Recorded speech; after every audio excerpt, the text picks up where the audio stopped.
तुर्की चांद पर तनाज़े के आफ्टर शॉक्स। गुजरावाला में 21 से ज़ायद मकामात पर आज नमाज ईद उल फितर की अदायगी। आवाम की कसीर तादाद की शिरकत। बहावलपुर की बस्ती मलूक शाह में भी नमाज ईद उल फितर अदा। लोधरा में भी 4 मकामात पर नमाज ईद पढ़ी गई।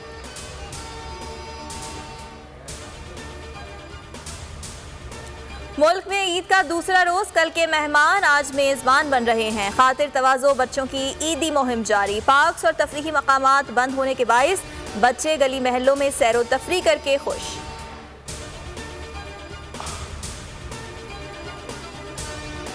मुल्क में कोरोना एहतियाती तदाबीर काम आ गई। अमवात और केसेस में नुमाया कमी। 24 घंटों के दौरान 48 मरीज जाँ बहक। 2517 केस रिपोर्ट। मुस्बत केसेस की शरह 8.19% रिकॉर्ड। PTI रुकने सिंध असम्बली राजा अजहर भी कोरोना में मुब्तला। मुल्तान में कोरोना SOPs की खिलाफ वर्जी पर कार्रवाई।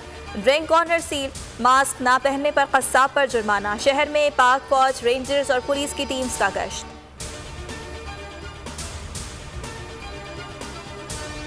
उम्मीद है जहांगीर तरीन को इंसाफ मिलेगा। शहबाज शरीफ बाहर चले भी जाते तो वापस आ जाना था। हुकूमत ने शहबाज शरीफ को रोका तो भी दुरुस्त किया। तहरीक इंसाफ के MA ने राजा रियाज की फैसलाबाद में बोल न्यूज से गुफ्तगू।